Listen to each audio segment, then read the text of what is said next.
Bismillahirrahmanirrahim. Bismillahirrahmanirrahim. Assalamualaikum warahmatullahi wabarakatuh. Alhamdulillah. Alhamdulillahilladzi an'ama alaina ni'matal imani wal islam. Segala puji hanya milik Allah yang mengkaruniakan kita nikmat iman wal islam. Wa jama'ana fi hadzal makan fi khairin wa lutfin wa afiyah, dan mengumpulkan kita, mendudukkan kita bersama, menyimpuhkan kita di majelis ini dalam keadaan sehat wal afiat. Wassalatu wassalamu ala sayyidina maulana Muhammad. Salawat dan salam hanya terlimpah sepenuh-penuhnya kepada Nabi yang mulia, Nabi besar Muhammad sallallahu alaihi wasallam, wa huwal qail, dan beliaulah yang mengatakan khairukum man ta'allamal Qur'an wa 'allamah. Sebaik-baik kalian adalah yang belajar Al-Quran dan kemudian mengajarkannya. Allahumma sholli wa sallim wa barik alaihi wa ala alihi wa ashabihi wa man tabi'a hudah ila yaumiddin, amma ba'd. Yang sama-sama kita hormati dan kita muliakan guru kita yang sekarang tengah dalam perjalanan, yaitu Al-Mukarram Kiai Haji Bahauddin Nur Salim, ya, Gus Baha. Tadi katanya TGB, Tuan Guru Baha, ya. Ya benar itu, pas ya. Alhamdulillah. Kita doakan mudah-mudahan beliau yang sedang dalam perjalanan bisa selamat, sehat sampai, dan insya Allah berbagi ilmu dengan kita semua. Bapak Ketua Badan Wakaf yang saya hormati, Bapak Rektor, Bapak-bapak para pembantu Rektor, dan para cerdik cendikia yang ada di belakang saya yang tidak dapat saya sebutkan satu persatu, semua saya hormati, saya takzimi.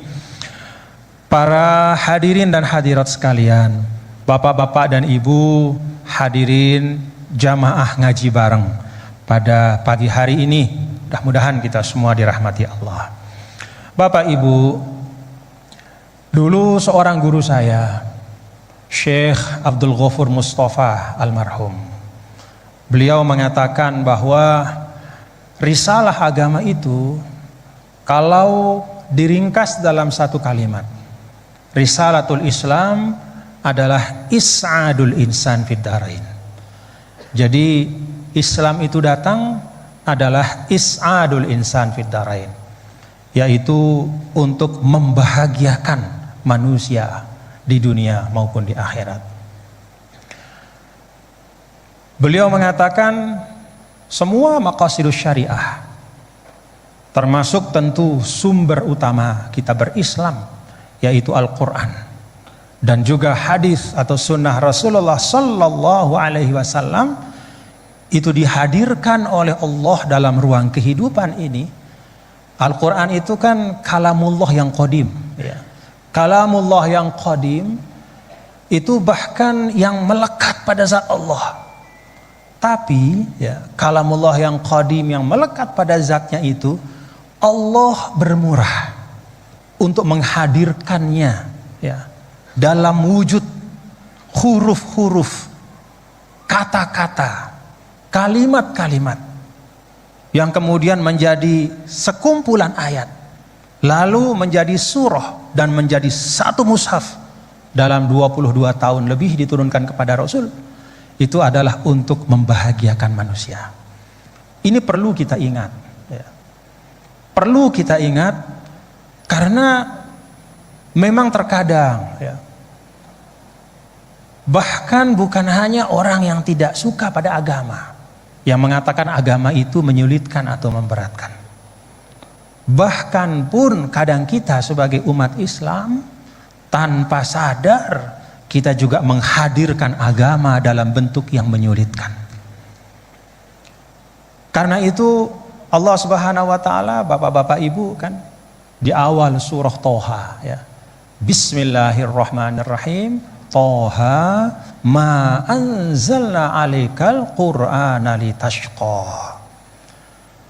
Kami tidak turunkan Al-Quran ini untuk kemudian membuatmu itu kesulitan. Jadi Al-Quran ini bukan hendak memberatkan hidup kita, bapak-bapak ibu. Bahkan sebaliknya, Al-Quran itu dihadirkan oleh Allah is'adul insan, supaya kita bahagia, supaya kita senang, Maka kalau kita sebagai umat Islam hari ini atau kapanpun ya, merasa sumpek dengan keislaman kita, ya, merasa berat di dalam kita sebagai seorang muslim, maka itu sama sekali bukan salah agama. Itu sama sekali bukan salahnya Al-Quran, tetapi itu adalah kekeliruan kita di dalam beragama.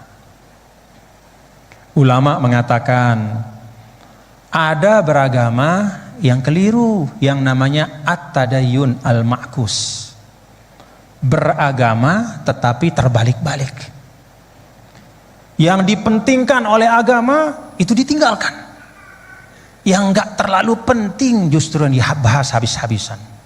Bahkan yang memudaratkan ya, yang sama sekali tidak disinggung oleh Al-Quran, itu justru yang dijadikan topik bahasan, sampai bahkan memenuhi ruang publik. Sedangkan pesan-pesan yang penting dari Al-Quran itu ada hal-hal yang membuat kita sumpek di dalam beragama ya. Kalau ketika kita mendekat kepada agama itu kok rasanya semakin berat gitu ya, mungkin ya karena keberagamaan kita itu yang disebut oleh para ulama at-tadayyunul ma'kus. Jadi beragama cuman kebalik-balik gitu. Yang penting ditinggalkan, yang enggak penting yang dibahas habis-habisan. Nah, saya pikir dari beliau, dari guru kita nanti kita akan simak ya, ngaji bareng. Karena Gus, saya terus terang nggak ngerti ya ngaji bareng ini awalnya konsepnya kayak apa. Makanya di mobil tadi saya tanya, ini maksudnya masing-masing ngomong aja gitu atau kayak gimana? Yang saya tanya, mal mas'ul bi a'lama minasail, dia lebih nggak ngerti lagi dibanding saya. Dia tengok-tengok gitu, sudah bilang pokoknya ini katanya terserah nanti Gus Bahak mau kayak gimana aja. Oh ya sudah, kalau gitu dia matbu, saya tabi begitu. Kalau gitu kita ikutin beliau, nanti saya menyesuaikan kepada beliau. Jadi saya serahkan ya moderator langsung saja kepada Al-Mukarram Syekhna Kiai Haji Bahauddin Nur Salim untuk menyampaikan ma fatahallahu bihi, apa-apa yang Allah Ta'ala bukakan kepada beliau untuk kemanfaatan kita semua. Assalamualaikum warahmatullahi wabarakatuh.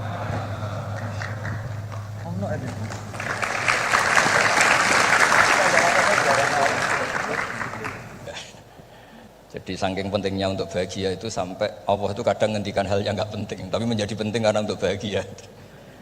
Jadi kalau Allah tanya Nabi Musa ketika ketemu dipanggil itu, wama tilka biyaminika ya Musa, yang kamu bawa itu apa? Padahal ketika dipanggil itu kagetnya bukan main. Misalnya pegawai UI dipanggil rektor itu kagetnya bukan main. Bawaannya rektor itu mesti nyalahkan. Mesti pikirannya orang itu mesti ketua badan wakaf ya sama. Mesti mau negur atau apalah. Nah, bawaan orang dipanggil atasan itu grogi, maka Allah ngendikan yang rileks. Kamu bawa apa gitu. Yang kamu pegang tangan kanan kamu itu apa? Masa Allah tanya sekedar gitu kan karuan. Wong kita manusia aja tahu yang dibawa Musa itu apa tong? Kok Allah malah tanya? Banyak analis, banyak mufassir, banyak ahli hakikat yang berpendapat Allah itu menghilangkan groginya Nabi Musa. Sehingga tanya yang ringan. Jadi saya mohon ini pimpinan di sini juga kalau tanya anak buah yang ringan-ringan, wes sarapan. Bon. Jadi kalau sosokan disiplin itu bukan sunatullah, saya jamin itu. Apalagi tanya saya, kenapa Gus terlambat? Mulai saya pulang saya. Tuhan yang Tuhan saja sebaik itu kok rektor sama badan wakaf kok sekeras itu gitu. Jadi ini bukan gojlok supaya jadi orang yang dekat Allah gitu. Jadi ditanya, wa ma tilka biyaminika ya Musa. Kamu bawa apa ke sini? Yang di tangan kanan kamu itu apa? Nabi Musa jawabnya ya lucu ya sederhana. Ini tongkat Gusti. Tak pakai menggembala kambing, tak pakai ini itu. Bisa masih bilang dan lain-lain. Kayak laporan keuangan tuh kalau susah nerangkan itu dan lain. Terakhir ditutup waliya fiha ma'aribu ukhra, dan masih ada lagi yang lain di depan Allah. Kamu lapor audit di badan wakaf, diterima enggak laporan lain-lain? Ini teman saya lama ini. Saya di UI itu sudah lama, cuma inginnya dikenal Allah, tapi sekarang malah dikenal rektor. Aduh repot lagi. Saya dulu dari anak Profesor Zaini itu mulai 2000, tahun 2000 dekat sekali dengan saya, sering ke rumah saya, ke kontrakan saya karena diskusi tafsir. Dan saya ikhlas sekali tidak ingin dikenal rektor badan wakaf siapapun. Karena keluarga saya itu, bapak saya itu wali. Jadi kalau wali itu kepinginnya dikenal Allah. Tahu-tahu diturunkan derajatnya, disuruh kenal rektor, kenal badan. Jadi ini ada pemakhlukan. Ya ada pemakhlukan. Turun dulu baru naik. Ya. Jadi saya artinya gini, saya di sini itu saya bulbet. Jadi tadi Mas Majdi itu keliru kalau nanti saya ngisi, saya ini saya bulbet, nanti yang ngisi ini. Maksudnya seperti itu maksudnya. Karena tuan rumahnya saya Pak Wardono. Ya ini tamu ya. Tapi ternyata pemakhlukan itu penting. Di dalam ilmu tafsir diantaranya itu dikenal namanya tanazzulatul maula. Allah itu menurunkan martabatnya. Allah sebagai Tuhan tentu tidak pernah menghutang kita, tidak pernah merasa dikasih karena semuanya itu milik Allah. Tapi Allah untuk memotivasi orang amal itu ngendikan Allah, mangdalladzi yuqridu waha qardan hasana. Siapa yang mau menghutangi saya? Allah itu tentu tidak butuh hutang kita, karena semua milik kita itu milik Allah. Tapi supaya orang termotivasi amal, merasa superior, merasa heroik, saya mau menghutangi Allah, saya menolong Allah. Padahal Allah huwan nasir, Allah ni'mal maula wa ni'man nasir. Tapi Allah mengistilahkan dirinya intan suruwaha, jika kalian menolong Allah. Wahal yahtaju ilan nasri, tentu tidak, Allah tidak butuh pertolongan kita. Tapi itu tanazzulan. Allah yang Tuhan saja menurunkan derajatnya untuk komunikasi dengan manusia. Artinya kalau saya makomnya sudah fana kenal Allah, saya juga ikhlas turun derajat kenal rektor gitu. Jadi itu insya Allah tidak masalah. Gitu. Ben sampean pernah dengar ilmu hakikat memang gitu. Jadi saya ini memang sudah sering cerita ke Pak Fajar, Pak Sadeli, Pak Junaid. Saya ini sudah daftar ingin jadi resi lah. Saya sudah nggak pernah keluar, saya di rumah ngaji. Tapi ngaji kalau ngaji terus. Saya belum pernah nggak ngaji. Satu hari minimal ngaji 4 kali. Ngaji fikih yang saya sering itu fikih karena Mbah Bahasa memang ahli usul fikih. Dulu pertama Profesor Zaini melibatkan saya ini cerita ke Mas Majdi itu gara-gara beliau itu profesornya itu sastra, adab, di Al-Azhar itu adab. Iya, Zaini. Orang tua rektor. Iya. Nah, karena jurusannya adab, beliau memang pakarnya kalau menghaluskan bahasa. Tapi masalahnya di Quran kan banyak fikih juga dan beliau cari ahli fikih. Singkat cerita, entah gimana ceritanya Allah yang mempertemukan ketemu saya. Nah, kenapa kita butuh fikih tidak sekedar kesusastraan atau ilmu adab? Karena ada tafsir atau fikih dalam Quran yang mau tidak mau harus difikihkan. Misalnya begini, wa antajma'u bainal ukhtain, kamu tidak boleh menikahi sekaligus mbak dan adiknya atau adiknya dan mbaknya. Jika Anda berpikir Quran itu hanya Quran, maka berarti apa boleh menikahi misalnya Sri dengan buliknya, Sri dengan budenya, padahal tidak boleh juga. Tapi faktanya Quran hanya ngendikan wa antajma'u bainal ukhtain. Sebab itu zaman Rasulullah SAW sugeng itu nambahi wala binal mar'ati wa ammatiha wala binal mar'ati wa kholatiha, juga tidak boleh menikahi Sri dan budenya atau Sri dan buliknya. Dan kebetulan Nabi itu tidak menambahkan wala binal mar'ati wa jaddatiha, karena kayaknya itu gak usah dilarang, ya sudah lucu aja gitu. Masa kamu nikahi perempuan umur 17 terus minat mbahnya umur 70. Lah itu kalau sampai butuh dilarang ya Anda perlu berobat itu. Tapi kalau bule kan kadang masih menarik. Orang-orang kayak gini itu misalnya nikah umur 17, bulenya cantik umur 30, minat enggak? Jadi artinya butuh dilarang untuk tidak minat itu butuh dilarang gitu. Tapi kalau mbah ngono kok ditakok. Nah, ngono kok ditakok. Ini pakarnya. Ini tetangga saya orang Bojonegoro, dulu penderanya Profesor ini juga. Artinya andai tidak ada usul fikih ini mimbabi itlaqil ba'di wa iradatil qul. Meskipun usul fikih itu yang menginduk ilmu balaghah, ilmu ini itu. Jadi Allah menyebut bainal ukhtain artinya diganti bainal mahromain. Jadi ukhtain itu ibaratun atau itlaqul ba'di, yaitu ukhtain mewakili kata mahromain. Dua perempuan yang punya hubungan mahram tidak boleh dinikah bersamaan untuk orang-orang yang poligami.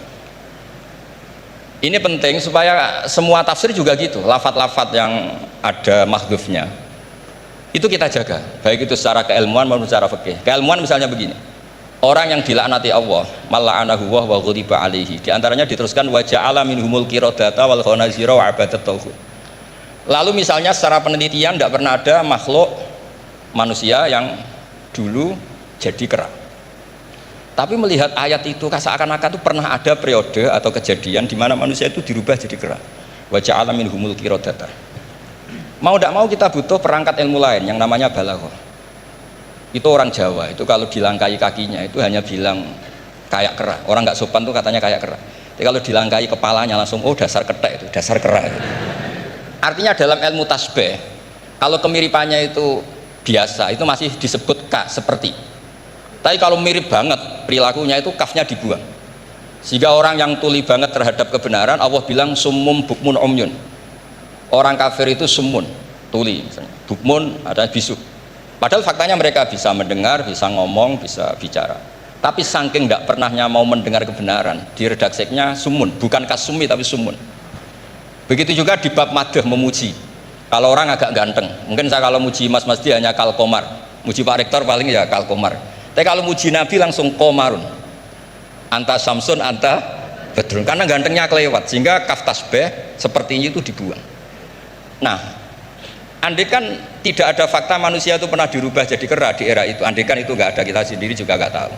Kita masih bisa menganalisis dengan teori balaghah tadi. Wa ja'ala minhumul qiradata ekal qiradah. Mereka atau mislal qiradah, mereka dijadikan Allah laksana kera, tidak berakhlak, tidak beretika, tidak bermoral.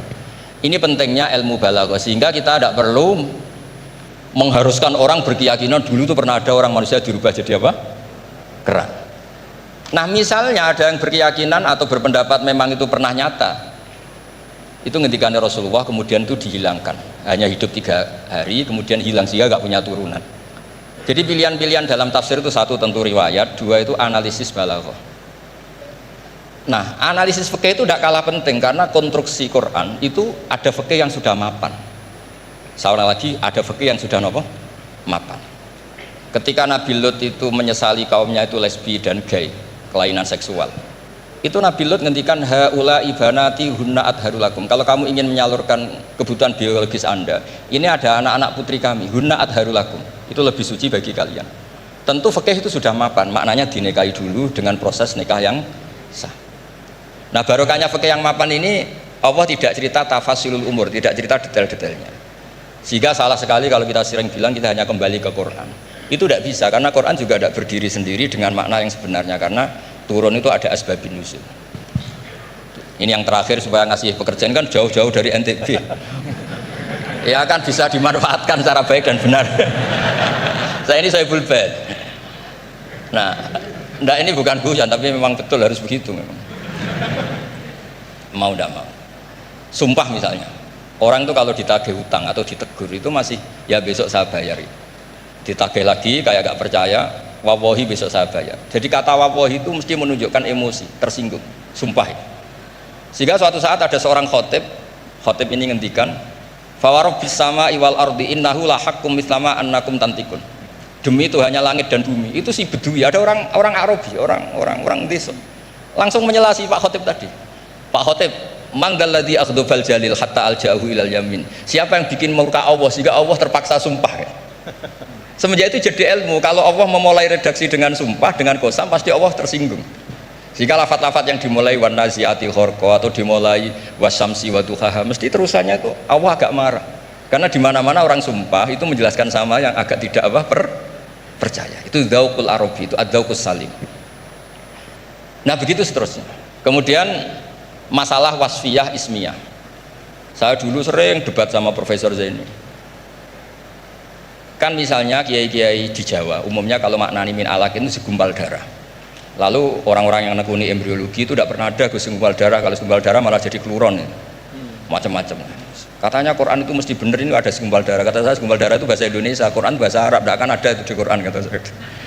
Tapi ada yang bilang segumpal darah, ya tetap aja itu nggak Quran. Yang Qurannya min alakin, segumpal darah itu bahasa Indonesia, Quran dari yang bahasa Indonesia, kata saya. Nah, tapi itu bisa dianalisis pakai balaghah atau pakai teori madadul kalimah.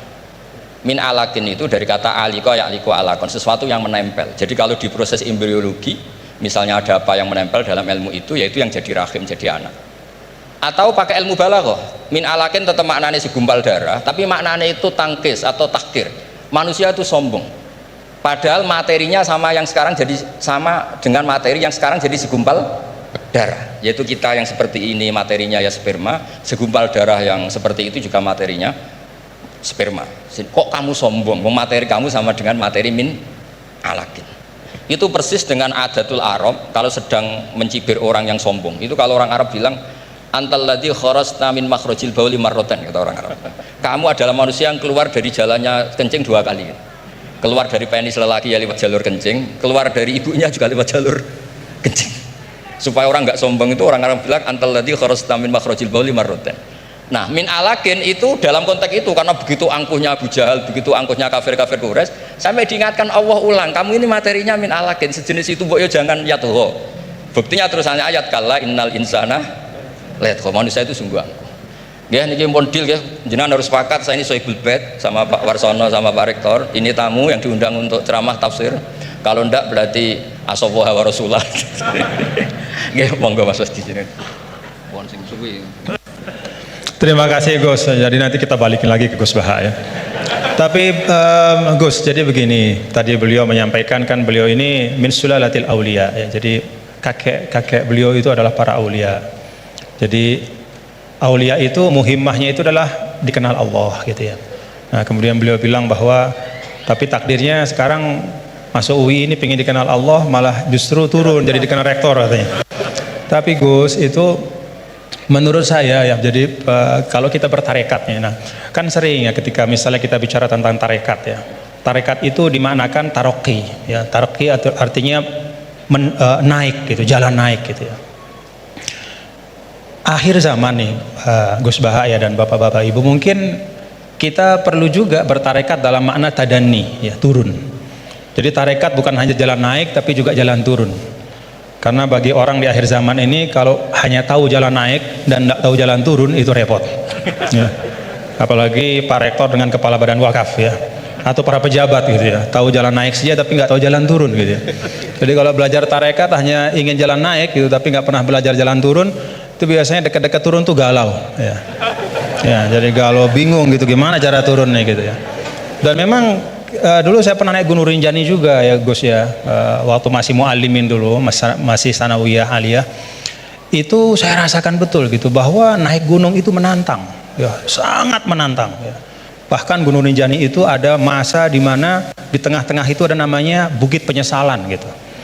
Kenapa Bukit Penyesalan? Ya udah nyesel di situ gitu, mau balik udah jauh, mau terusin juga masih jauh sekali gitu di depannya, itu Bukit Penyesalan, baina. Tapi ternyata turunnya itu jauh lebih berat. Jadi kalau kita naik itu kan mengandalkan kekuatan otot ya, keluarkan energi untuk menggerakkan. Kalau turun itu kita menggunakan energi untuk menahan, dan itu jauh lebih berat. Ya, jadi menahan pada saat turun itu jauh lebih berat daripada ketika menanjak ya. Dan ya pada waktu itu ya saya kena musibahnya pada saat turun gitu ya. Jadi artinya memang bahwa dalam kehidupan ini kita belajar naik dan juga belajar turun. Jadi tarakat itu taroki wa tadani gitu ya. Dan kalau sudah turun ada masanya juga naik. Jadi Gus Baha tadi kenal rektor, nanti kenal kepada Allah lagi, balik lagi kepada niat semula insyaallah. Nah, saya ingin sampaikan nih, beliau tadi sedikit sekali ya, dalam waktu yang sangat singkat, tapi itu menyampaikan hal-hal yang sangat penting ya. Saya nggak tahu nih, dipahami nggak apa yang beliau sampaikan tadi nih? Dipahami nggak? Mulai balaghah, kemudian madah. Ngerti nggak madah itu? Madah itu apa? Madah itu pujian-pujian ya. Bagaimana turuq ta'bir ya, asalibut ta'bir ya, bagaimana orang Arab itu mengungkapkan ya perasaan mereka, mengungkapkan harapan mereka ya, bagaimana mereka memilih diksi-diksi dalam komunikasi mereka, itu mewarnai Al-Quran. Jadi beliau ini tadi ketawa-ketawa ya, bapak-bapak juga ketawa-ketawa semua ya, tapi yang disampaikan itu sudah bahan kuliah buat di Rosat Ulia, itu buat pasca sarjana itu ya. Jadi alhamdulillah. Nah silahkan nanti dielaborasi masing-masing, tapi yang ingin saya sampaikan begini, ada catatan saya terhadap apa yang beliau sampaikan. Pertama, apa yang beliau sampaikan itu menegaskan ungkapan wa'tul buyuta min abwabiha, masuklah ke rumah melalui pintunya. Kalau kita ingin belajar Al-Quran itu ada jalannya, ada pintunya. Tadi beliau sudah sampaikan ada tafsirul Quran bil Quran, ada riwayat, kumpulan riwayat ya. Bahkan Al-Quran juga menegaskan sebagian satu sama lain itu saling memperkuat, saling membantu. Jadi kalau kita misalnya bertanya-tanya, وَمَنْ أَعْرَضَ عَنْ ذِكْرِي فَإِنَّ لَهُ مَعِيشَةً ضَنْكًا وَنَحْشُرُهُ يَوْمَ الْقِيَامَةِ أَعْمَى. Kata zikri itu maksudnya apa gitu? Karena kata zikr itu kan dalam Al-Quran luas ya. Apakah zikr itu adalah zikrullah, subhanallah, alhamdulillah, wala ilaha illallah, sehingga ayat itu artinya siapa saja yang berpaling dari mengingat Allah maka hidupnya akan menjadi sempit, akan sumpek, akan resah. Atau zikri di situ maknanya adalah Al-Quran, ya. Sehingga artinya adalah barang siapa yang memalingkan dirinya dari pesan-pesan Al-Quran, maka hidupnya akan disorientasi. Bagaimana kita mengambil pilihan di antara dua makna? Nah, kita lihat. Qala rabbi lima hasyaratini a'ma wa qad kuntu basira qala kadzalika atatka ayatuna fanasitaha wa kadzalika al-yauma tunsa. Lalu orang itu mengatakan di akhirat, ya Allah, bagaimana mungkin kok saya dibangkitkan dalam keadaan buta padahal di dunia saya melihat. Kemudian Allah mengatakan, qala kadzalika, itu balasan yang setimpal, atatka ayatuna fanasitaha, telah datang kepadamu ayat-ayat kami lalu kau lupakan. Nah, dari ayat ini maka ulama menafsirkan kata zikri, oh yang dimaksudkan dengan zikri itu adalah ayatuna, yaitu Al-Quran. Nah, ini yang disebut dengan Al-Quran yufassiru ba'duhu ba'duhu, dia saling menafsirkan. Baik itu penafsirannya datang segera setelahnya ataupun di ayat-ayat yang lain seperti yang Al-Mukarram Kiai Haji Bahauddin sampaikan. Ada yang di bagian yang lain, baik itu secara nas, secara sharih ataupun secara dilalah, secara tunjukkan isyarat. Ketika misalnya Nabi Adam alaihissalam, Allah Ta'ala sampaikan apa? Fatalaqqa Adamu min rabbih kalimat. Allah Ta'ala memberikan, Adam menerima dari Tuhannya kalimat, fataba alaih. Dengan sebab kalimat yang dia ucapkan itu, Allah ampuni dosanya, kekeliruannya. Apa kalimat itu? Oh, ada di ayat yang lain. Rabbana zalamna anfusana wa illam taghfir lana wa tarhamna lanakunanna minal khasirin. Itu pintu memahami Al-Quran. Tadi Gus Bah bilang sampaikan, ada pintunya. Baik itu pintunya adalah riwayat-riwayat dari Al-Quran, dari hadis juga beliau sampaikan tadi. Al-Quran nggak dibiarkan sendiri oleh Rasul, tapi didatangkan hadis untuk menyempurnakan. Bahkan ketika dulu ada orang, ya, yang mengatakan ini bukan zaman sekarang, zaman dulu sekali, ba'das sahabah, zaman tabi'it tabi'in. Saya lupa, mungkin Gus Bah yang ingat riwayatnya secara persis. Ada yang datang kalau tidak salah kepada Al-A'mash, seorang imam besar namanya Al-A'mash. Lalu orang itu mengatakan, ya imam, kenapa kita capek-capek Anda ajak kami untuk baca hadis? Kenapa Anda ajak kami untuk mendiskusikan hadis panjang-panjang? Bukankah sudah ada Al-Quran di tengah-tengah kita? Ngapain lagi? Apa kata Amash? Ya ahmaq, Pak, atajidu, apakah kamu temukan dalam Al-Quran itu ada sholat 5 waktu secara terperinci? Gak ada. Nabilah yang menegakkan amanah untuk menjelaskan sholat 5 waktu itu kayak apa, banyak rekatnya seperti apa, waktunya gimana, kaifiyatnya seperti apa. Bahkan sebelum sholatnya pun Nabi ajarkan isbagul wudunya kayak apa. Bahkan tidak hanya yang wajib-wajib dalam wudu, madmadah, istinsyaknya pun, kumur-kumurnya, masukin air ke hidung, semua diajarkan sama Nabi.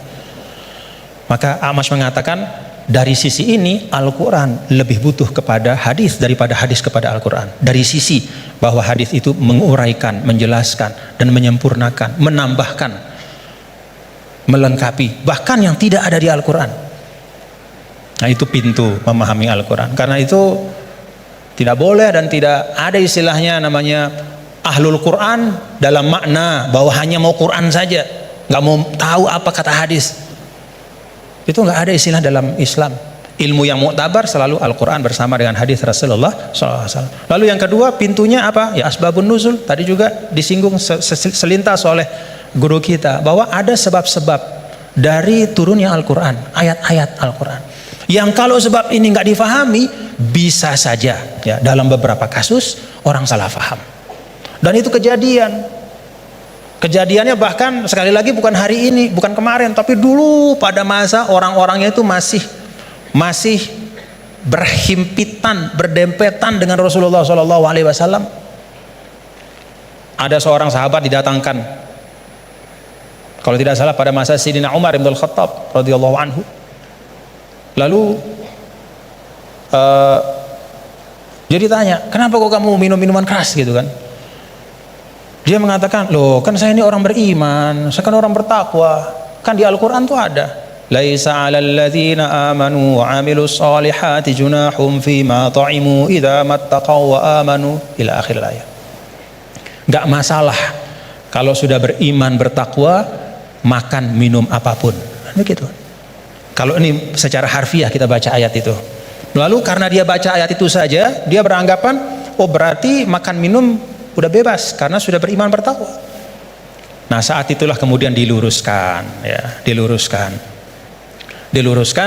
bahwa ayat ini sabab nuzulnya adalah ketika ada sebagian sahabat yang datang kepada Rasulullah SAW dan bertanya, ya Rasulullah, ada teman-teman kita yang sudah meninggal, mereka syuhada pada saat perang-perang, mereka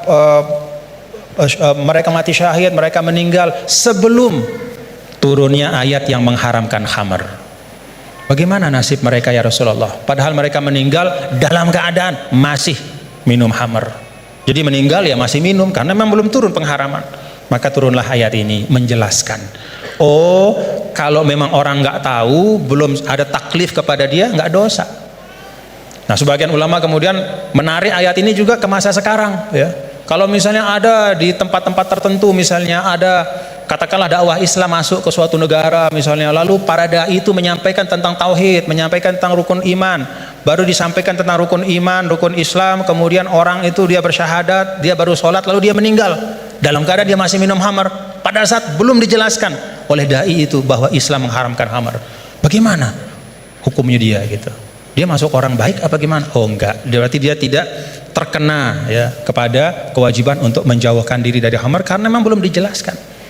Nah, karena itu kita bapak-bapak, saudara-saudara, kita berlapang-lapang lah seperti yang guru kita sering sampaikan, kita berlapang. Jangankan pada masa sekarang, pada masa dulu saja, ketika masa Imam Ghazali, apa kata Imam Ghazali? Ini tentang dakwah.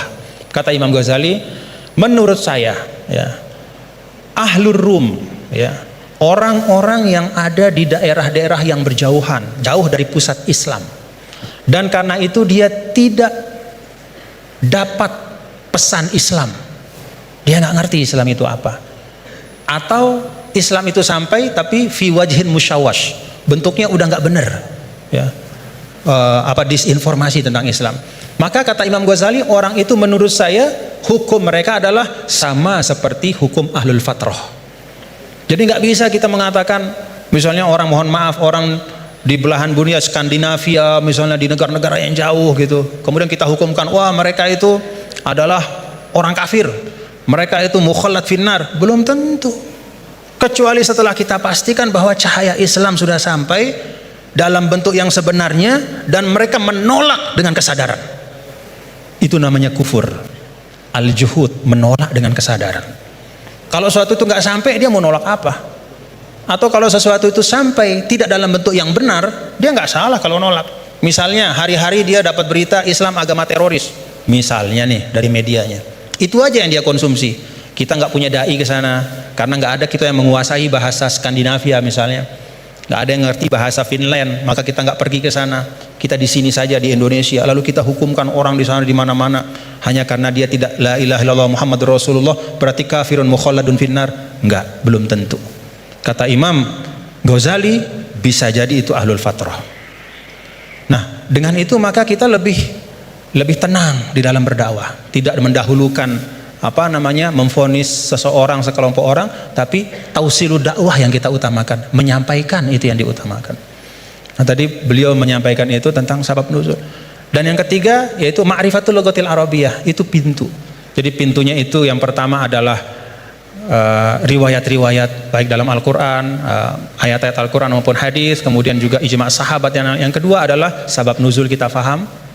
Dan yang ketiga itu mengerti ya masalikul Arab, ya, bagaimana cara orang Arab bicara, karena itu juga sangat mewarnai bagaimana Allah Ta'ala yang menurunkan kitab suci Al-Qur'annya. Dan alhamdulillah bapak-bapak, saudara-saudara, kalau kita ada ketekunan, ya ini teman-teman semua ya, kalau ada ketekunan ya seperti sekarang kita bisa menikmati ya. Kalau dulu misalnya apa yang disampaikan oleh Gus Baha itu hanya bisa dinikmati oleh para santri ya, di pesantren-pesantren, itu pun dalam halakoh-halakoh yang terbatas. Tapi alhamdulillah berkat UII ngaji bareng kita bisa menikmati hari ini mutiara-mutiara dan keindahan Al-Quran. Alhamdulillah. Saya balikin lagi kepada Gus Baha sebagai Sohibul Bait.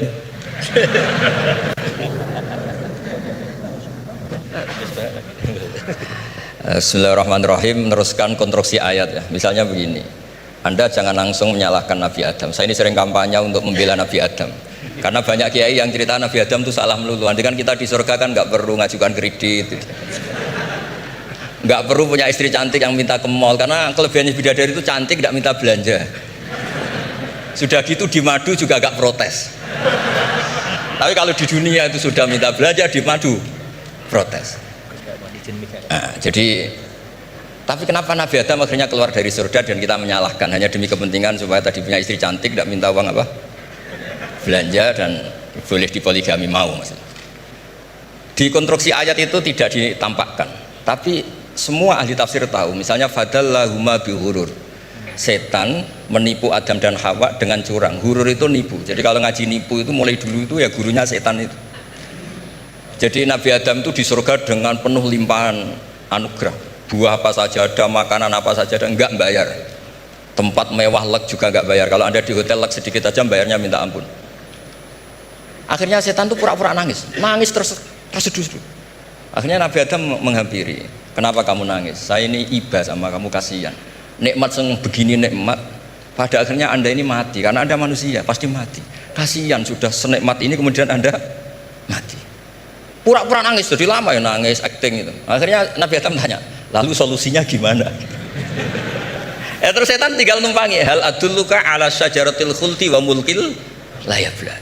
Kamu mau tak kasih vitamin makan pohon khuldi, nanti kalau kamu makan itu terus abadi. Jadi terus setan, Nabi Adam mulai ragu ya, tapi Allah melarang saya makan pohon khuldi itu, syajaratul khuldi itu. Kamu tidak usah cari tafsirnya, itu anggur apa ketela apa duren, itu namanya orang kurang penggawean itu gak penting. Ketika Allah tidak jelaskan detail itu berarti detailnya itu tidak penting. Kamu sok penting nyari itu apa itu. Allah saja tidak menjelaskan, kok kamu yang manusia mau menjelaskan. Akhirnya Nabi Adam tanya, apa betul Allah itu melarang saya makan itu? Terus Allah cerita, wa qasamahuma inni lakuma laminan nasihin. Terus setan itu cerita, demi Allah saya tahu info terbaru bahwa sekarang nggak apa-apa. Jadi hukum terbaru itu. Singkat cerita Nabi Adam makan. Ketika makan, berarti setan salah karena menipu Nabi Adam, Adam salah karena makan pohon khuldi tadi. Apa yang terjadi? Allah manggil Nabi Adam. Adam, kenapa kamu makan itu? Bukankah pohon-pohon yang lain, buah-buah yang lain itu cukup? Kenapa kamu makan yang saya larang itu? Terus jawab Nabi Adam ini yang unik, yang kita harus bela Nabi Adam ila yaumil qiyamah. Wa izzatika ya rabbi ma adzunnu anna ahadan yahlifu bika kadiban. Demi kehormatanmu ya Allah, ketika engkau disebut oleh setan, saya tidak pernah mengira ada orang berani mencatut nama engkau kemudian dia bohong. Loh, ini contohnya Pak Fajar ini sama temannya yang paling sering bohong itu dia nggak percaya, tapi meskipun sering bohong kalau dipanggil Pak Rektor ngecek ulang apa enggak, kalau kalimatnya dipanggil Pak Rektor pasti nggak ngecek ulang, meskipun teman yang sering bohong pasti langsung nyari Pak Rektor. Saya misalnya sebagai murid Mbah Maimun punya teman yang sering bohong sekalipun terus bilang Gus dipanggil Mbah Maimun, pastilah langsung ke sana karena disebut nama itu orang sudah tidak berpikir jelimet. Ketika engkau disebut ya Allah, saya tidak pernah ngira ada orang mencatat nama engkau kemudian dia bohong, sehingga Allah itu haru sama Nabi Adam. Makanya Nabi Adam itu diusir. Ini meneruskan ayat yang dibaca Mas Majid tadi, diusir tapi disangoni. Dam, secara prosedur hukum kamu harus saya usir karena kamu melanggar, tapi tak sangoni. Lucu kan? Tak sangoni, kamu baca ini ya. jadi unik. Makanya ayatnya fatalaqqa Adamu mir Rabbi, bukan kreasinya Nabi Adam. Kalimat itu bukan kreasi Nabi Adam, tapi hadiah sama Allah. Ini kamu secara pelaturan tak usir tapi tak sangoni, ini dibaca nanti. Tapi Nabi Iblis tidak disangoni karena memang dia penipu betul. Sudah gitu akting pura-pura nangis, pura-pura ini itu, jadi benar-benar penipu ulung. Makanya sekarang pun kalau penipu itu memang harus sopan, harus nangis, itu cara untuk itu. Karena sanatnya penipuan memang begitu, sanat awalnya memang begitu, pura-pura nangis terus pura-pura itu. Jadi itu memang cara paling efektif untuk apa? Nipu. Ada sanatnya. Nah, lalu kenapa ada hadis mangqala la ilaha illallah dakhalal jannah? Ini terakhir terus nanti Mas ngendikan terus doai sekalian. Perintah sohibul bait, bukan permintaan, perintah. Perintah itu bukan berarti tidak sopan. Memang bahasa Indonesia itu gitu. Permohonan itu mesti diabaikan. Kalau perintah itu agak tegas. Bukan masalah. Jadi begini. Saya ulang lagi konstruksi ya, konstruksi ayat fadallahuma bihurur. Kenapa mangqala la ilaha dakhalal jannah? Itu unik. Kalau kita baca hadis, ada orang itu pendosa, salahnya sudah minta ampun. Sama Allah dipanggil. Ini hadis musnad, riwayat Musnad Ahmad dan banyak riwayat yang lain. Dipanggil, "Fulan, kamu ke sini. Kamu lihat itu apa?" "Bok, Gusti." "Berapa?" 99. Per bok itu maddul basar. Sepanjang mata melihat itu isinya dokumen kesalahan dia. Jadi nggak kayak yang di pengadilan itu hanya beberapa tumpuk. Itu sepanjang dia lihat itu kesalahannya dia. Sepanjang dia melihat. Sudah itu jumlahnya 99. Sehingga dia putus asa, dia akan masuk surga. Kemudian sama Allah, sudah kamu tenang saja. Diambilkan bok kecil sekali, paling sak bok jam tangan ya. Dah, innaka lan tuzlamal yaum, kamu tidak akan terdolimi. Kenapa Gusti? Ini kamu punya kebaikan ini kecil sekali. Ya apa efeknya Gusti? Kan nggak ngefek kesalahan seperti itu. Kemudian bandingannya hanya kebaikan sekecil itu. Dah kamu tenang aja. Setelah ditimbang, box 99 yang jumlahnya madul basor kira-kira 3 kilo sama satu wadah jam kecil, ternyata setelah ditimbang itu menangin 1 jam kecil karena isinya la ilaha illallah. Malaikat itu gak berani. Kamu berani, ada namaku kemudian kamu abaikan. Saya dipanggil 1000 mahasiswa UII sama satu Pak Rektor, Pak Fajar. Kemana arahnya? Ke satu rektor apa ke 1000 mahasiswa yang manggil? Pak Rektor, kan ini urusan nasib. Nah ini cerita malaikat yang nimbang Pak Warsono itu diprovokasi sama malaikat yang lain. Kamu berani nggak mempertimbangkan kata Allah di situ? Wah ya tidak berani. Jadi disebut fala yaskulu ma'asmillahi ta'ala sayun, dibandingkan asma Allah itu tidak ada yang bisa ngungguli. Nah di sini terus para torekot, para apa konwiridan Allah. Tapi karena kita ini sekarang sudah tidak ngaji malah tanya, gunanya apa sih muni Allah? Lu nyebut pangerane orang gunanya.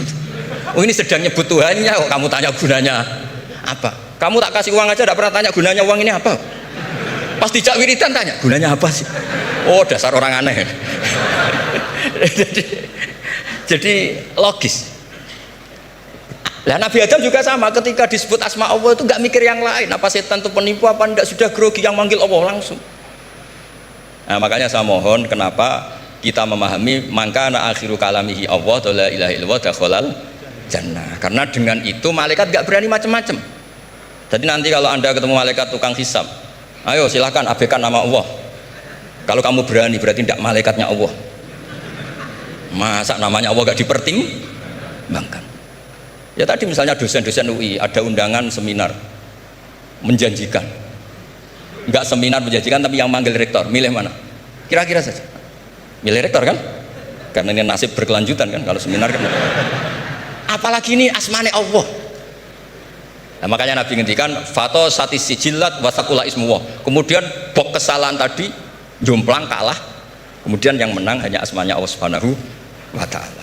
Makanya terus disebut sudah Nabi ketika tanya amal apa paling baik ya Rasulullah, gini zikrullah fisri wal alan gini-gini, dan kamu mati dan kamu hidup walisanu katordun, kamu harus selalu ingat Allah taala. Lah dene saya sekarang itu sudah biasa ingat Allah terus disuruh ingat rektor, ya muga-muga itu tugas dari Allah juga. Saya tidak tahu apa benar apa tidak tahu. Tapi yang jelas saya tidak jenis orang yang apa ya terus nganggep apa dunia penting betul, tapi ya penting lah gue sanggup mati.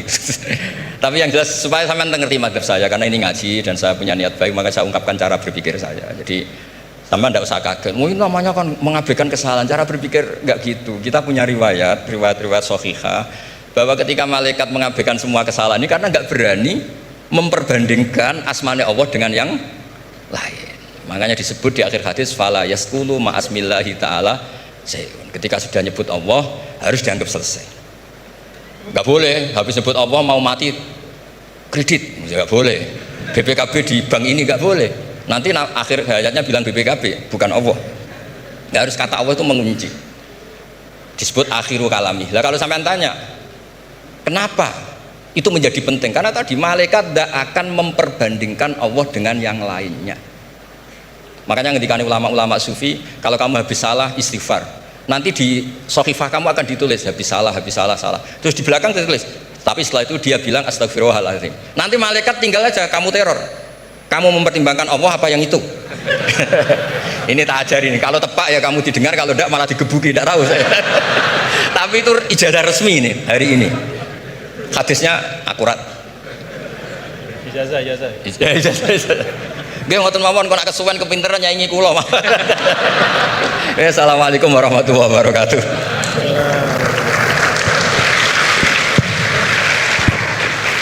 Terima kasih karena saya diminta untuk mengakhiri, ya saya ingin menyampaikan dua hal saja. Pertama, saya garis bawahi yang beliau sampaikan baru, bahwa kalau Allah tidak berepot-repot ya dan tidak mendetil-detilkan sesuatu, ya berarti itu tidak terlalu perlulah ya. Jadi jangan kita sok merepot-repotkan diri ya mendetil-detilkan sesuatu yang Allah Ta'ala justru tidak detilkan. Nah artinya apa? Ya memang letakkan sesuatu pada tempatnya, dan itu menurut saya juga yang sering beliau sampaikan ya, bahwa dengan meletakkan sesuatu pada tempatnya itulah menjadi asas kebahagiaan ya. Jadi kalau kita tahu menempatkan sesuatu pada tempatnya, ya kita akan lapang-lapang saja ya menyikapi nikmat, musibah dan segala macam. Nah kalau kita lihat nih, pertanyaannya apa sih yang dipentingkan oleh Allah dalam Al-Quran ya. Kalau kita lihat ya tentu Allah Ta'ala yang maha tahu apa-apa yang paling penting, yang paling utama ya, pokok-pokok akidah, kemudian pokok-pokok ritual ibadah. Tapi kalau kita menggunakan pendekatan kuantitatif ya, salah satu yang sangat dipentingkan oleh Allah dalam Al-Quran adalah ranah muamalah. Jadi ranah muamalah itu luar biasa dipentingkan oleh Allah dalam Al-Quran ya. Kalau kita lihat misalnya dari sisi panjang pendeknya ayat saja, 282 Al-Baqarah itu ayat paling panjang dalam Al-Quran adalah tentang transaksi hutang piutang ya, itu muamalah. Dan salah kalau kita misalnya menanggapi atau mempersepsi bahwa urusan utang piutang itu urusan dunia belaka. Enggak ya, buktinya Gus Baha tadi nyampaikan beberapa hal tentang utang piutang dalam mengaji barang ini, berarti sesuatu yang penting. Nah dalam ayat itu juga disampaikan di akhir ayat tentang hutang piutang itu apa? Wattaqullah wa yu'allimukumullah, wattaqullah wa yu'allimukumullah. Jadi bahwa muamalahmu, transaksi keuanganmu, hutang piutangmu, hal ihwal tentang keuangan itu menyangkut takwa juga gitu. Itu menyangkut takwa juga. Itu bagian dari ekspresi bertakwa kita. Hutang yang benar, menulis dengan baik, membayarnya juga dengan baik, berhutangnya pun kalau memang betul-betul butuh dan seterusnya. Dan banyak lagi di dalam Al-Quran ayat tentang muamalah. Nah saya sering sampaikan ya, bapak-bapak saudara, kalau kita misalnya menggunakan pembagian yang walaupun kita bisa perdebatkan lah ya tentang validitasnya 100%, tapi ada pembagian yang sederhana oleh para ulama. Pertama, dalam Islam itu ada disebut dengan ruang akidah ya. Yang kedua ruang ritual ibadah, dan yang ketiga adalah ruang muamalah. Semuanya itu tentu dalam makna semuanya hidup adalah ibadah, tapi kalau dibagi, ruang akidah itu terkait dengan rukun-rukun iman kita, keyakinan pokok. Itu sifatnya tauqifi, nggak boleh dikreasikan. Jadi apa yang Allah Ta'ala sampaikan, yang berikan ya seperti tadi disangoni Nabi Adam, fatalaqa Adam bil kalimatin fataba alaih ya Rabbana zalamna, ya itu sudah sangon dari Allah ya. Iman itu ya kayak begitu, kita disangoni, diberikan, ditegaskan, dibatasi. Lalu ritual ibadah juga sama, sifatnya tauqifi. Nah pada saat muamalah itu sifatnya beda, sifatnya itu ijtihadi ibada'i. Jadi sifatnya itu kita dikasih prinsip oleh Allah, ruang muamalah kehidupan ini namanya sosial, politik, budaya, ekonomi ya, kita diberikan prinsip, tetapi perinciannya itu diserahkan kepada kita. Bagaimana kita memprosesnya supaya bisa menghadirkan kemanfaatan dan kemaslahatan untuk semua tanpa menghilangkan prinsip-prinsip itu. Nah jadi kalau kita dalam konteks misalnya yang beliau sampaikan tadi ya, semua hal-hal yang ada ini selain daripada akidah dan ritual ibadah itu kan muamalah, maka prinsipnya adalah kita saling melengkapi gitu dan saling mengisi dalam kebaikan. Nah kemudian yang kedua, yang terakhir, ulama juga mengatakan begini, ketika kita belajar Al-Quran maka kita juga belajar tentang lawazimul makna atau lawazimul faham. Ada satu kefahaman dari ayat, nah konsekuensi dari kefahaman itu apa ya, nah itu beliau tadi juga sudah sampaikan berulang kali. Kalau kita misalnya, ini satu ilustrasi saja, ya ayyuhalladzina amanu idza qumtum ilas salati faghsilu wujuhakum wa aydiyakum ilal marafiq wamsahu bi ru'usikum wa arjulakum ila akhiril ayah. Wahai orang beriman, kalau ingin masuk ke dalam solat, hendak solat, maka ambil air wudhu, basuhlah muka dan seterusnya sampai akhir ayat. Secara fikih ya, tadi beliau sering mengajarkan kita, secara fikih ini tentang kewajiban kita berwudhu dengan prosesinya. Tapi ada lawazim dari ayat ini. Apa lawazim dari ayat ini? Kalau kita bicara wudhu, kita bicara sumber daya air. Kita bicara tentang wudhu, kita bicara tentang ekosistem kehidupan. Gak ada wudhu tanpa air. Kalau wudhu tanpa air tayamum namanya. Nggak ada wudhu tanpa air. Maka apa arti lawazim dari ayat ini? Jaga sumber daya air itu. Kalau dalam konteks misalnya pasal 33 Undang-Undang Dasar 1945, apa katanya, sumber daya alam dan semua yang menyangkut hajat hidup orang banyak dikuasai oleh negara, itu juga bagian dari lawazim makna ayat ini. Dalam arti apa? Negara, kita semua secara kolektif, ayo kita jaga sumber daya air, tidak boleh dimiliki hanya oleh sekelompok kecil saja sehingga orang kesulitan untuk memanfaatkannya, dan pada ujungnya jangan-jangan nanti bisa orang kesulitan untuk menegakkan sholat karena nggak bisa wudhu karena sumber daya air itu dikooptasi oleh kelompok tertentu misalnya. Itu lawazimul ayat. Ketika Allah Ta'ala misalnya, ya ayyuhalladzina amanu idza nudiya lis-salati min yaumil jumu'ati fas'au ila dzikrillah wa dzarul bai'. Wahai orang-orang beriman, kalau udah waktunya Jumatan itu, maka segera datang ke masjid, tinggalkan perdagangan. Apa lawazim dari ayat ini? Kata para ulama, lawazim dari ayat ini adalah ya bahwa Allah tidak akan bicara tentang perdagangan. Allah tidak berbicara tentang sesuatu yang penting ya, yang bisa mengalihkan ya seseorang dari ibadah ya. Kan di sini diletakkan orang kalau terlalu cinta berdagang ya, maka dia nggak mau ninggalin bisnisnya untuk sholat gitu, karena time is money. Bagi dia 5 menit ketika sholat itu, kalau udah transaksi entah berapa duit misalnya gitu. Nah, ada lawazim dari ayat ini kata para ulama bahwa ya perdagangan harus diisi oleh orang-orang yang tidak hanya memikirkan profit sementara di dunia, tapi dia juga memikirkan fungsi spiritual dari harta itu. Siapa itu? Ya orang beriman. Dengan kata lain ya orang Islam disuruh untuk aktif dalam berdagang. Karena ketika perdagangan itu diisi oleh orang-orang yang tidak punya pandangan lebih dari dunia, kalau kata orang Sasak, enggaknya cuman dia pandang dunia saja, ya dia tidak akan mungkin bisa menunaikan pesan ayat ini. Jadi ayat ini bisa ditunaikan pesannya adalah oleh orang-orang yang ketika dia hidup di dunia beraktivitas di ekonomi ya, membangun kapital, membangun bisnis, tapi pada saat yang sama dia juga meletakkan itu semua menjadi bagian dari ibadahnya kepada Allah. Jadi ayatnya tentang ibadah sholat Jumat, tapi pesannya di sana adalah isi ruang bisnis itu, ikhtiarkan supaya ruang-ruang ekonomi itu terisi oleh orang-orang yang ngerti bahwa dunia ini adalah jalan untuk mencari kebahagiaan yang lebih hakiki, yaitu di sisi Allah Ta'ala. Jadi itu dua hal yang mungkin saya ambil dari beliau tadi. Kita pentingkan apa yang memang penting, dan yang kedua kita pahami ayat itu tidak hanya dari sisi teksnya, tapi dari konsekuensinya di dalam kehidupan kita. Terakhir bicara tentang sanad. Nah, saya ada satu hal, kalau saya pertama kali saya ketemu sama Gus Baha ya, melihat beliau ya, ada nggak bapak-bapak, saudara-saudara melihat dari beliau yang beda? Ciri khasnya. Ciri khasnya beliau itu gini. Tapi hari ini ikroman li rektor, jadi rambut nggak kelihatan beliau. Nah, karena beliau ini adalah keturunan dari aulia, dari Lasamnya, dan salah seorang dari masyayikh di Lasam itu adalah sahabat dari kakek kami dulu, Mbah Maksum Lasam. Ya, beliau bersahabat dengan Nini dan Maulana Syekh Tuan Guru Kiai Haji Muhammad Zainuddin Abdul Majid. Itu biasanya perilaku Lasem itu ada sanatnya gitu ya. Jadi saya lagi mikir-mikir, ini naruh topi begini tuh ada sanatnya nggak beliau? Ya, kita mau tahu dari beliau ya. Ala kulli hal, bapak-bapak saudara, terima kasih Gus atas ilmu-ilmunya dan silaturahim kita pada pagi hari ini. Mudah-mudahan bisa terus bersilaturahim dalam kebaikan, dan kita doakan beliau selalu disehatkan, diafiatkan oleh Allah Subhanahu wa taala. Ya, cara gampang buat kita mendoakan diri kita itu doain orang lain ya. Itu resep yang paling gampang. Jadi kalau kita doain diri kita ini kan belum tentu terkabul. Tapi kalau kita doakan orang, malaikat yang mengaminkan doa kita dan mengatakan untukmu seperti yang kau doakan. Jadi kalau resep supaya dapat sesuatu, doakan orang lain dengan sesuatu itu. Kita doakan mudah-mudahan Gus Baha sehat walafiat, dan kita semua diberkahi Allah Ta'ala.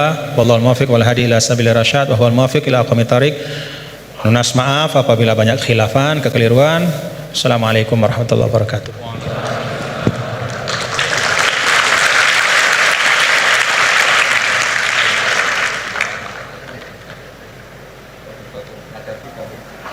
Baik, karena masih ada waktu yang tidak banyak, mungkin sedikit. Beliau juga berkenan untuk ada sesi tanya jawab. Mungkin nanti akan ada maksimal 3 penanya dari mungkin sebelah kiri, kanan, tengah, kemudian kanan. Silahkan 3. 1 dari kiri, ya, yang dekat tiang, silahkan. Silahkan berdiri untuk meminta mic dari panitia. Ya, singkat ya. Assalamualaikum warahmatullahi wabarakatuh. Ya, menarik pemaparan dari guru kita semua terkait dengan Islam harus membahagiakan. Yang pertama, tafsirnya adalah sekarang ada paham materialisme itu juga menawarkan kebahagiaan, paham hedonisme juga menawarkan kebahagiaan, paham liberalisme itu juga menawarkan kebahagiaan. Jadi Islam bahagianya itu mungkin kita bisa menilai diri kita masing-masing. Hari ini paham apa yang kita pakai untuk bahagia? Apakah betul-betul Islam konsepsi atau Islam yang sudah berkembang jadi modernisme dengan kombinasi kapitalisme, liberalisme, kemudian hedonisme, kemudian yang saya sebutkan tadi bercepat. Jadi tafsirnya ayat ini menurut modernisme sekarang kemudian dikaitkan dengan penjelasan tadi, kebahagiaan itu Islam membahagiaan. Orang sekarang dengan duit sehingga monetisme menuhankan duit di mana-mana. Oleh karena itu Islam melakukan revolusi akidah. Bagaimana kembalikan kepada Allah Subhanahu wa taala sebagai satu yang memberikan kebahagiaan. Sehingga revolusi yang dilakukan kita sekarang apakah bisa dilakukan dengan revolusi takwa? Ali Imran 102, ya ayyuhalladzina amanu taqullaha haqqa tuqatih wa la tamutunna illa wa antum muslimun. Allah memanggil kepada orang beriman yang diakui imannya untuk bertakwa dengan sebenar-benar takwa, menjadi iman yang disamakan dengan kekasih Allah, wali Allah, dan kemudian kalau tidak mati dalam keadaan Islam, yaitu iman yang terdaftar seperti Gus sampaikan tadi, dia punya satu kalimat tapi berharga sekali, itu iman yang terdaftar, yang murni, tidak kesyirikan. Pertanyaannya adalah bagaimana revolusi takwa kita buat untuk melawan revolusi industri hari ini yang sudah membuat orang tertipu. Sebagaimana Gus sampaikan, banyak orang tertipu, setan ahli tipu dengan lemah lembut, kasih sayang, dengan duit, ya, sehingga bagaimana kita menghadapi tipuan-tipuan dunia seperti sekarang lewat revolusi takwa yang kita buat, dan bagaimana bentuk konkretnya, metodologisnya. Mungkin itu saja. Terima kasih. Assalamualaikum warahmatullahi wabarakatuh. Waalaikumsalam. Berikutnya penanya kedua dari tengah. Oh ya, silakan Mas Pade.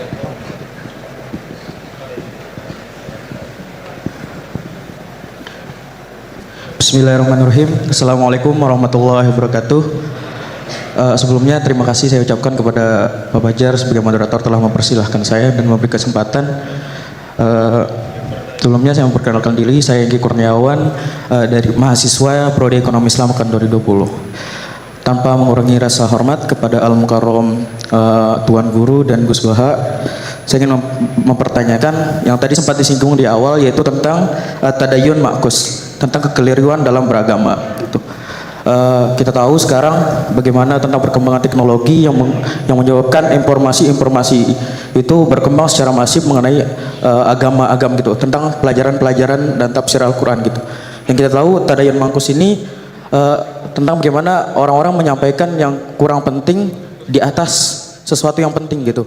Nah, sebagai kami mahasiswa gitu yang masih awam tentang agama, bagaimana sih gitu cara kita menangkis agar tidak terjerumus atau terjerat dengan pembahasan-pembahasan yang kurang penting dan menjerumuskan kita ke dalam sesuatu yang sesuatu yang buruk gitu, yang kayak memunculkan perdebatan dan kontroversi. Gitu saja Pak. Terima kasih. Wassalamualaikum warahmatullahi wabarakatuh. Waalaikumsalam. Terakhir dari Putri. Paling depan, kerudung biru. Oke, silakan. Bismillahirrahmanirrahim. Pertanyaan fikih sangat sederhana tapi saya tidak paham. Saya bacakan bagaimana cara mengajarkan istihadhah yang memudahkan kepada anak perempuan yang belum baligh, Gus Baha. Karena kalau kami jelaskan dengan menghafal dan memahami syarat-syarat tamyiz, mereka kesulitan. Dan kalau perempuan tadi sudah paham belajar istihadhah tanpa memahami tamyiz, apakah selanjutnya perempuan tersebut harus belajar istihadhah dengan memahami syarat-syarat tamyiz? Sampun. Tiga penanya. Berikutnya kami berikan kesempatan kepada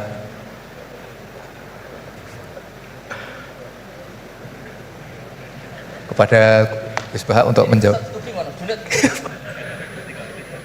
itu jadi jabat itu bukan tanggung jawab. Di sini itu ada DPPAI ya? Iya. Coba terang singkatan di DPPAI. Ben ngerti ben ono. Baik, baik hadirin yang berbahagia di seperti yang diperintahkan oleh Gus Bahak bahwasanya di UI ini ada DPPAI, Direktorat Pendidikan Pembinaan Agama Islam. Jadi menurut beliau itu gaji, maksudnya supaya jawab gajinya bentuknya akhirat. Menurut beliau yang berhak menjawab itu adalah orang DPPAI, waduh, karena yang bertanggung jawab atas Islam di UI. Bagus. Ya kan? Ini tak bantu.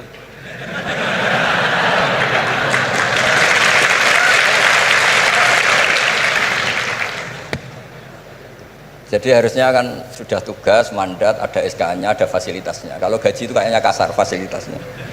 Jadi harusnya yang jawab itu ya ketua DPPA, iya. Tapi sudahlah karena saya ini orang baik tak tolong. Begini ya, jadi perspektif Islam atau taqarrub ilallah itu mulai dulu itu orang mau tidak mau subjektif, tapi hukum pokoknya sama.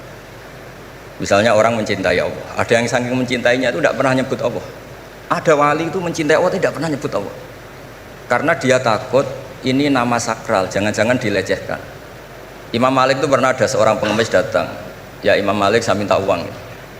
Imam Malik jawabnya itu, saya tidak punya uang, baru tidak bawa uang, juga tidak punya uang, kamu besok ke rumah saya atau nanti ke rumah saya, tak kasih uang.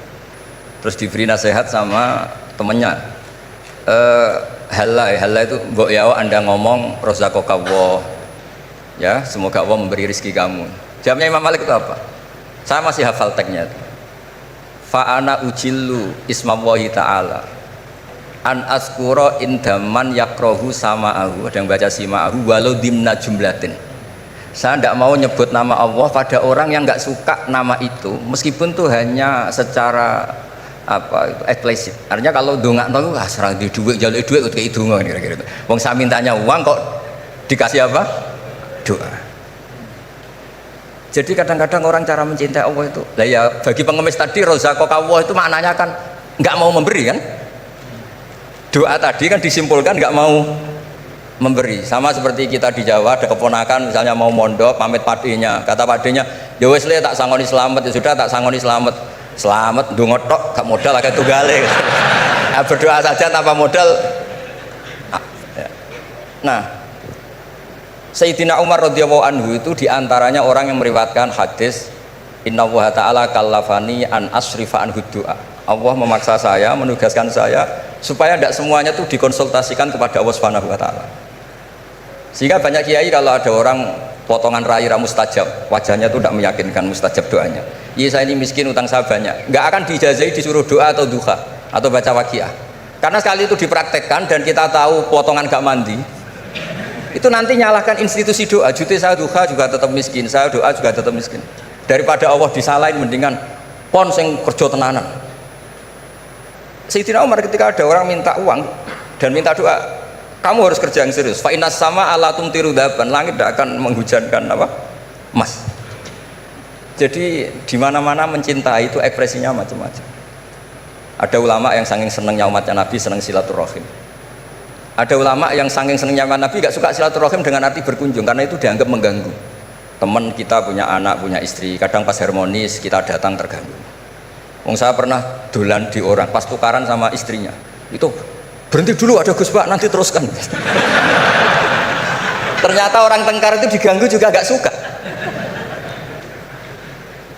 Jadi tiket, cek ono Gus Pak kok terus. Jadi ternyata orang bertengkar juga gak mau diganggu. Setelah itu tak tanya, tadi diteruskan tengkar aja, materinya lupa. Materi untuk nyerang istrinya lupa. Nah begitu juga zaman Rasulullah SAW. Banyak sahabat yang saking senengnya Nabi sering sowan istifadah. Ada yang saking senengnya Nabi nggak sowan, takut ganggu. Nabi punya keluarga, punya anak, punya istri. Ada yang saking senengnya Nabi kalau ketemu Nabi itu melihat wajahnya sampai dia tahu tetet wajah Nabi kayak apa, rambutnya kayak apa. Ada juga yang sama sekali ditanya Sifli wajah Rasulullah, tolong ceritakan ke saya wajah Nabi itu kayak apa. Saya tidak pernah melihat wajahnya Nabi. Loh, Anda ini sahabat masa tidak melihat wajahnya Nabi? Ijlalan rasa kalau ketemu beliau itu hormat sekali sampai gak berani menatap mukanya. Sama-sama seneng, tapi ekspresinya beda. Saya kalau ngaji usul fikih di pondok saya sering cerita, fal yukrim dhaifahu fal yukrim jarahu, itu Islam hanya memerintahkan ikram, memuliakan. Tapi prakteknya beda-beda. Di kampung kamu ketemu tetangga, tidak tanya itu sombong. Tapi kalau di kota ketemu tetangga tanya, namanya kepo. Dianggap ganggu privasi. Sama-sama maknanya ikram. Ibnu Abbas itu kalau sholat cepatnya bukan main. Katanya seneng Allah, munajat lah, kok seneng cepet, berarti gak begitu seneng. Tapi Ibnu Abbas kebalik cara tanya, kenapa kamu kalau sholat cepet? Setan nata-nata mau goda saya, ternyata saya selesai, jadi kecelik dia.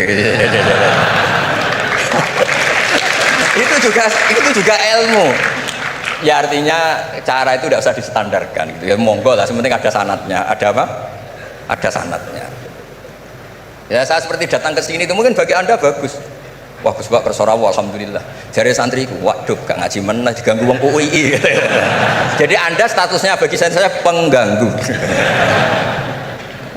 Nah, itu juga yang terjadi di tafsir. Wasab'atin idza raja'tum. Ada pelanggaran tertentu di puasa, itu kafarahnya itu fasyamu salasati ayamin fil haji wasab'atin idza raja'tum. 7 ketika kamu pulang. Itu kata Abu Hanifah, 7 hari ini boleh dilakukan di kawasan Mekah. Asal selesai haji sudah. Tapi bagi Imam Syafi'i pulang itu harus sudah sampai rumah. Sekarang saya beri pertanyaan, ketika Pak Fajar ini acara selesai, terus dia pamit saya pulang, Gus saya tak pulang. Bagi saya dia sudah pulang, meskipun masih di jalan. Tapi bagi istrinya istilah pulang kalau sudah sampai rumah. Lalu idza raja'tum itu pulang itu menurut siapa? Mas Masdi nanti ketika sudah pamit di bandara, kita bilang sudah apa? Pulang. Tapi kata istrinya belum. Sama-sama istilahnya wasab'atin idza raja'tum. Ada kiai itu tidak pernah mikir Islam sama sekali. Sebenarnya sama Islam bukan main, tapi gak tahu mikir Islam. Tak tanya Islam agamanya pangeran, Gus, mbok pikir keliru, ono sing duwe. Islam itu milik Allah, ya, mesti diurus sama Allah. Tidak usah kamu pikir, Allah sendiri nanti yang ngatur Islam. Ternyata saking tawakalnya nggak mikir. Ya ada juga yang mikir Islam semangat malah keliru saking semangatnya. Ya macam-macam, sama-sama mencintai Islam. Coba kalau kamu seneng sama anak kamu main pakai motor atau pakai ontel. Pilihannya 2, kamu peduli, ayo kawal nanti kalau jatuh, ayo kawal sama pembantu ini nanti kalau jatuh. Itu ya bukti cinta. Ada yang enggak? Sembarno ae wis pinter. Anakku wis pinter, nak tiba tangi dhewe, anakku sudah pinter kan. Itu juga penghormatan pada anak. Jangan kira makna seneng itu harus terbentuk satu versi. Seneng anak ya nak dolan dikawal. Ternyata yang membiarkan juga bentuk penghormatan bahwa anak ini sudah mandiri. Ya terus yang masalah istikhadah itu masyhur itu di riwayat Hamnah binti Jahsh. Hamnah itu haidnya melebihi hari wajar. Terus sama Nabi, sudah kamu saya haidkan sesuai tanggal yang sebelum kamu kena penyakit ini. Itu kamu anggap haid, lainnya kamu anggap istikhadah. Itu istikhadah paling gampang. Ikuti saja di fatwanya Imam Syafi'i.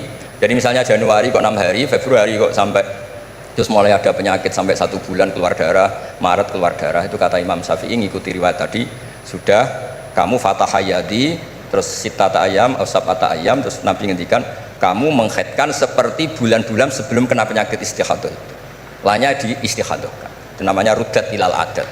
Jadi supaya tidak ribet pakai tamyiz diukur, ini darah ini lebih kuat dibanding ini, yang lemah tidak kayak sing tukang delok ya sopo gitu.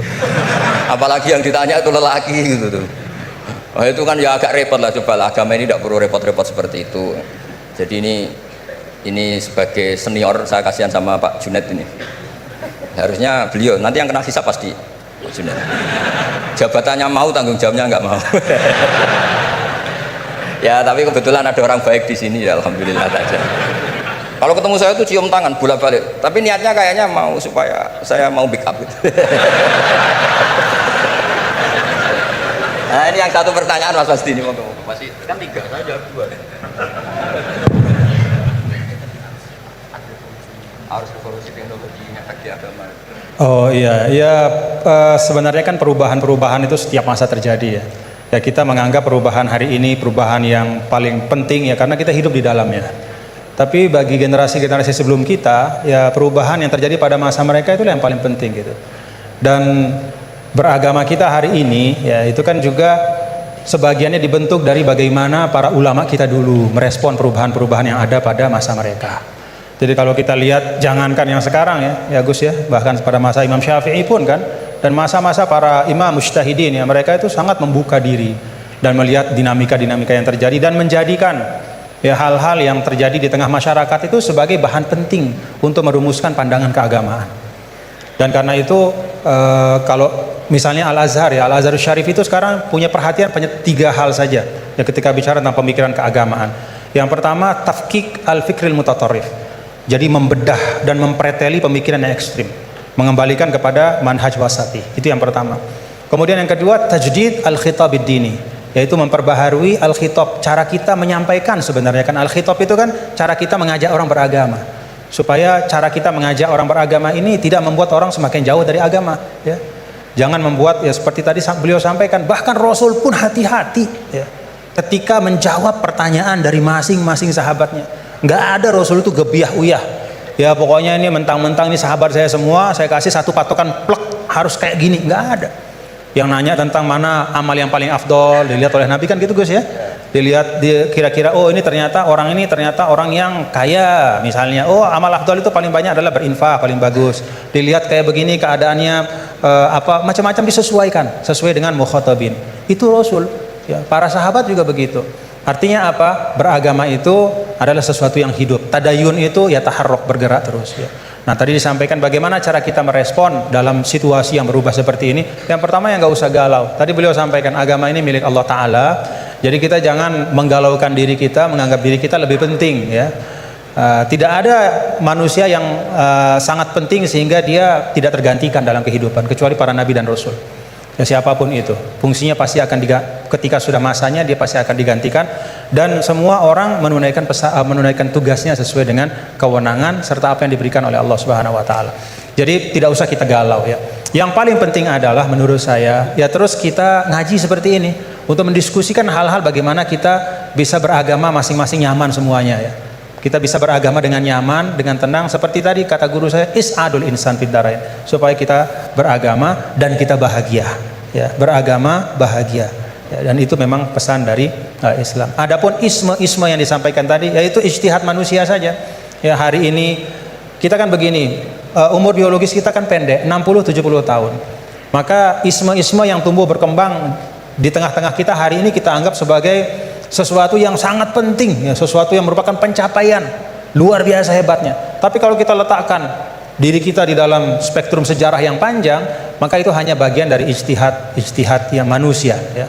Sehingga menurut saya tidak perlu kita kita istilahnya apa ya, seakan-akan isme itu akan menggantikan Islam. Enggak, yaitu ijtihad manusia. Besok akan ada isme baru, tapi al-Islam ya'lu wa la yu'la alaih. Islam akan tetap tegak teguh, insya Allah. Mudah-mudahan kita berada di dalamnya, bagian dari itu semua.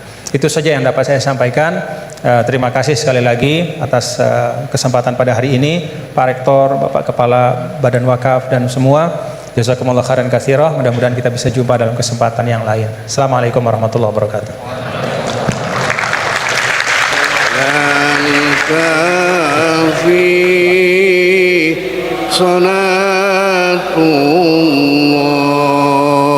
Salatullah ala syafi salamullah bimuhyiddin khalisna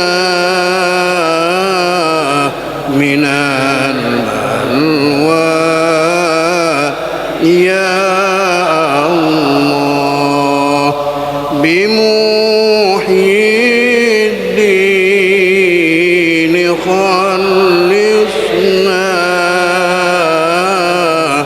minal balwa ya